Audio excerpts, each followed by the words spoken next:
नमस्कार मित्रांनो, आज मी तुम्हाला एका अशा व्यक्तीची कथा सांगणार आहे ज्यांनी स्वतःला बदलून दाखवलं। राजा म्हणून सुरू झालेलं जीवन शेवटी ब्रह्मर्षीच्या पदावर पोहोचलं। हो, ते म्हणजे महामुनी विश्वामित्र। त्यांची कथा म्हणजे अहंकारातून आत्मज्ञानापर्यंतचा प्रवास। एक अशी कथा जी प्रत्येक माणसाला स्वतःकडे बघायला भाग पाडते। प्राचीन काली त्रिशंकू आणि हरिश्चंद्र यासारखे प्रसिद्ध राजे होते। तसाच एक पराक्रमी, शूर आणि बुद्धिमान राजा होता विश्वामित्र। त्यांचं राज्य काण्यकुब्ज, प्रजेवर अपार प्रेम आणि युद्धात अजिंक्य पराक्रम। एके दिवशी तो आपल्या सैन्यांसह वनात शिकारीला गेला। तिथे त्याला भेटले महान ऋषी वशिष्ठ। वशिष्ठ ऋषींच्या आश्रमात राजाने आदराने प्रवेश केला। राजा म्हणाला, गुरुदेव, माझं सैन्य मोठं आहे, थोडं अन्न व पाणी मिळेल का? वशिष्ठ हसले आणि म्हणाले, राजन, काळजी करू नकोस, माझ्याकडे नंदिनी नावाची कामधेनू आहे, ती हवं ते देऊ शकते। आणि पाहता पाहता त्या गायीने हजारो सैनिकांसाठी अन्न, फळं, पाणी तयार केलं। विश्वामित्र थक्क झाला। त्याने विचारलं, गुरुदेव, अशी दिव्य गाय मला द्या, मी तिला राज दरबारात नेईन।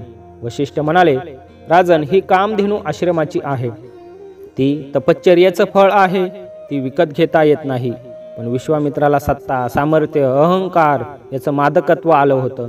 तो म्हणाला, राजशक्तीपेक्षा मोठं कोण? मी ती जबरदस्ती घेऊन जाईन। आणि मग सुरू झाला संघर्ष राजा आणि ऋषी यांच्यात। विश्वामित्रानेच सैन्य पुढे सरकलं, पण वशिष्ठांनी फक्त एक ब्रह्मदंड उचलला आणि क्षणात संपूर्ण सैन्य भस्म झालं। विश्वामित्र हादरला। त्याला जाणवलं, राजशक्ती मर्यादित असते, पण ब्रह्मशक्ती अमर असते। तो म्हणाला, मी राजा राहणार नाही, मी ब्रह्मर्षी होणार। आणि त्या क्षणापासून सुरू झाला त्याचा महान तपाचा प्रवास। विश्वामित्राने राजवाडा, कुटुंब, संपत्ती सगळं सोडलं। हिमालयात जाऊन दीर्घ तपश्चर्या सुरू केली। वर्षानुवर्ष त्यांनी ध्यान, उपवास, मन, जप केलं। देवही त्याच्या तपाने घाबरले। तेव्हा देवांनी मेनका नावाच्या अप्सरेला पाठवलं, जा, त्याचं मन विचलित कर। मेनका आली, सुंदर गीते गाऊ लागली, हसली, नाचली। विश्वामित्रांचं ध्यान ढळलं। दोघांचं एक सुंदर पण अल्पकालाचं नातं निर्माण झालं आणि त्यातून जन्मली कन्या शकुंतला। पण काही दिवसांनी विश्वामित्राला आपली चूक कळाली। त्यांनी मेनकेला सोडून पुन्हा तपात गेले। ते म्हणाले, माझं तप भंग झालं, पण मी आता अढळ राहीन। वर्षानुवर्षाच्या कठोर तपश्चर्येनंतर ब्रह्मदेव प्रकट झाले। ते म्हणाले, विश्वामित्रा, तू महान योगी झाला आहेस, पण अजून पूर्ण ब्रह्मर्षी नाहीस, कारण त्यांच्यात अजून थोडा अहंकार उरला होता। देवांनी त्यांची परीक्षा घेतली। त्यांना अपार दुःख आणि संकट, राग या सगळ्यांनी घेरलं, पण यावेळी विश्वामित्र शांत राहिले। शेवटी वशिष्ठ ऋषी स्वतः त्यांच्या समोर आले। विश्वामित्र नम्रतेने म्हणाले, गुरुदेव, मी चुकलो। ज्ञान आणि अहंकाराने मिळत नाही, ते समर्पणाने मिळतं। वशिष्ठांनी हसून आशीर्वाद दिला, आता तू खरा ब्रह्मर्षी झालास। विश्वामित्रांनीच लोकांना दिला गायत्री मंत्र, ओम भूर्भुवस्वः तत्सवितुर्वरेण्यम। हा मंत्र आजही जगभरातील लाखो लोक दररोज म्हणतात। तो केवळ मंत्र नाही, तर सूर्याच्या तेजाशी आत्म्याचं एकत्व दाखवणारा सूत्र आहे।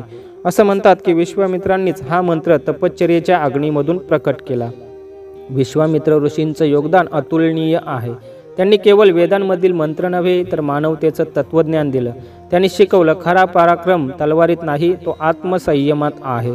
खरा राजा तोच, तो आपल्या मनावर राज्य करतो।